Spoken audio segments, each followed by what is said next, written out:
Hello everyone. आपकी आज की कक्षा में आपका स्वागत है।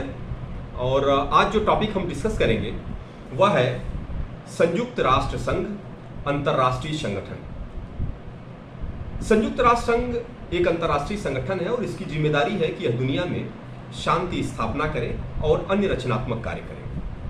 संयुक्त राष्ट्र संघ की स्थापना से पहले एक प्रयास सन 1920 में वर्साई के संधि के पश्चात लीग ऑफ नेशंस की स्थापना करके एक अंतर्राष्ट्रीय संगठन बनाने का कार्य किया गया और इसका उद्देश्य भी यही रखा गया था कि लीग ऑफ नेशंस के द्वारा दुनिया में शांति स्थापना की जाएगी, क्योंकि वर्साई की संधि भी प्रथम विश्व युद्ध के बाद ही हुआ था और वर्साई की संधि सन 1919 में जब प्रथम विश्व युद्ध समाप्त हो गया उसके बाद की गई। तो वर्साई की संधि के बाद जो लीग ऑफ नेशंस बना वो इसलिए सफल नहीं हो पाया क्योंकि अमेरिका की कांग्रेस ने अमेरिका को उसका सदस्य बनने की इजाजत नहीं दी।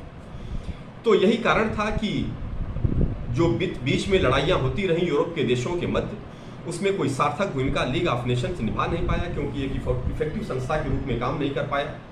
इसलिए लीग ऑफ नेशंस असफल हो गया और सन 1939 में सेकेंड वर्ल्ड वार छिड़ गया। सेकेंड वर्ल्ड वार 1939-1945 तक चला और 1945 में जब अमेरिका ने युद्ध में प्रवेश किया और जापान के हिरोशिमा और नागासाकी पे परमाणु बम गिरा दिया तो सेकेंड वर्ल्ड वार भी खत्म हो गया।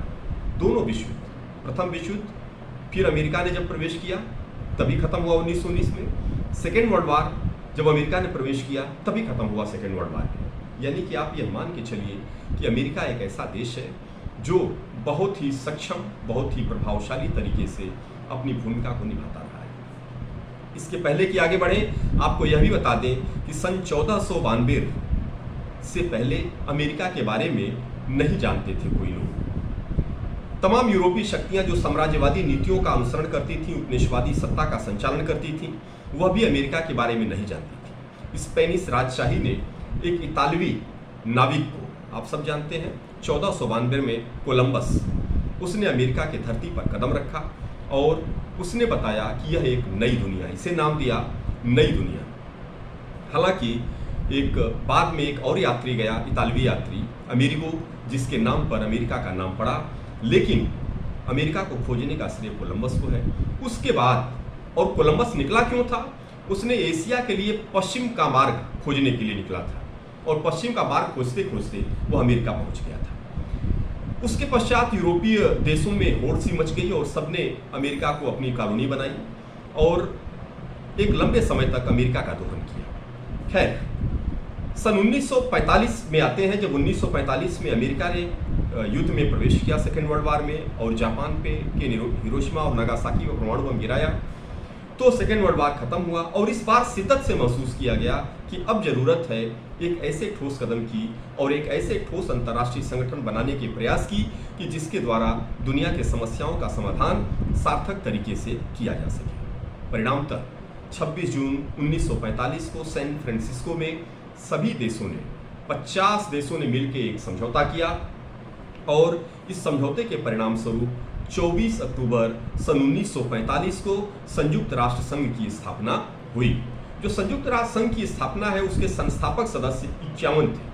50 देशों ने तो सैन फ्रांसिस्को में हस्ताक्षर किया, लेकिन पोलैंड एक अंतिम देश था जिसने 24 अक्टूबर से पहले हस्ताक्षर किया और इस प्रकार 51 संस्थापक सदस्य माने जाते हैं। इन संस्थापक सदस्यों में भारत भी एक देश है। जब संयुक्त राष्ट्र संघ की स्थापना की गई तो इसके कुल 6 अंग बनाए गए। पहला सचिवालय, दूसरा महासभा, तीसरा अंतर्राष्ट्रीय न्यायालय, चौथा सामाजिक और आर्थिक परिषद, पांचवा ट्रस्टीशिप और छठवां अंतर्राष्ट्रीय न्यायालय। तो इस प्रकार 6 संगठन। सबसे पहले सचिवालय लेते हैं। जो सचिवालय है यह न्यूयॉर्क में स्थित है और इसमें लगभग 9000 कर्मचारी कार्यरत हैं। इसका जो सबसे बड़ा अधिकारी होता है वह महासचिव होता है, वही संयुक्त राष्ट्र संघ का भी सबसे बड़ा अधिकारी होता है और उसी के ऊपर जिम्मेदारी होती है कि वह संयुक्त राष्ट्र संघ को प्रभावी तरीके से उसके उद्देश्यों की प्राप्ति की दिशा में लेकर आगे बढ़े। संयुक्त राष्ट्र संघ का जो महासचिव होता है वह महासभा के सदस्यों के वोट के द्वारा चुना जाता है और जिस प्रकार जो महासचिव चुना जाता है वह 5 वर्ष के लिए कार्य करता है। संयुक्त राष्ट्र संघ का पहला महासचिव त्रिवेदी साहब थे और त्रिवेली साहब के पश्चात डाग हैमरशोल्ड, फिर उसके बाद यू थॉट और फिर इसके बाद एक क्रम 9, अब तक 9 महासचिव हुए। जो 9वें महासचिव थे वो एंटोनियो गुटेरेस साहब हैं। तो महासचिव एक इंपॉर्टेंट अधिकारी होता है। इसके बाद महासभा लेते हैं। महासभा में संयुक्त राष्ट्र संघ के सभी सदस्य देशों का एक एक प्रतिनिधि होता है, उसके सबके एक एक वोट होते हैं और महासभा ही सबसे इंपॉर्टेंट बॉडी है, अंग है संयुक्त राष्ट्र संघ का, जो सभी महत्वपूर्ण निर्णय लेती है। किस देश को सदस्य बनाना है, किस देश की सदस्यता रद्द करनी है, यह तय करने की जिम्मेदारी महासभा की ही होती है। महासभा ही अपने बहुमत से और आवश्यकता अनुसार अपने 2/3 बहुमत से सारे महत्वपूर्ण निर्णय लेती है। जो महासभा है उसमें कुल 193 सदस्य हैं और जो अंतिम सदस्य है वह है सूडान। इसके बाद आते हैं सुरक्षा परिषद। संयुक्त राष्ट्र संघ का सबसे इंपॉर्टेंट अंग है सुरक्षा परिषद। इसमें कुल 15 सदस्य होते हैं, 5 अस्थायी और 10 अस्थायी। जो 5 अस्थायी सदस्य देश हैं उसमें पहला अमेरिका, दूसरा रूस, तीसरा फ्रांस, चौथा ब्रिटेन और 5वां चाइना। इन 5 सदस्य देशों को अस्थायी सदस्य देश कहते हैं और इनके पास वीटो पावर है, अर्थात अगर इन 5 में से किसी एक देश ने संयुक्त राष्ट्र संघ के सभी देशों द्वारा लिए गए निर्णय पर अगर वीटो लगा दिया तो वह प्रस्ताव गिर जाता है, वह निर्णय असफल हो जाता है। इस प्रकार यह बहुत इंपॉर्टेंट पावर है।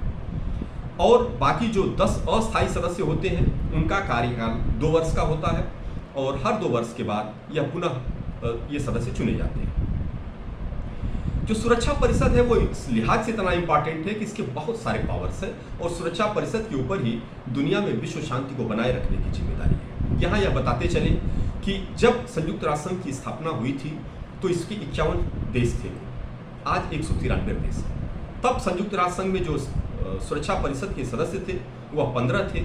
आज जब सदस्यों की संख्या 51 से बढ़ के 193 के लगभग 4 गुना हो गई है, तो क्या यह सदस्यों की संख्या जो सुरक्षा परिषद में सदस्यों की संख्या है, क्या यह 15 से बढ़ के 4 गुना होनी चाहिए? और 4 गुना अगर नहीं भी होनी चाहिए तो क्या बढ़नी चाहिए कि नहीं बढ़नी चाहिए? और बढ़नी चाहिए तो जो सुरक्षा परिषद के अस्थायी सदस्य देश हैं क्या उनकी भी संख्या बढ़नी चाहिए और उनको वीटो पावर मिलना चाहिए?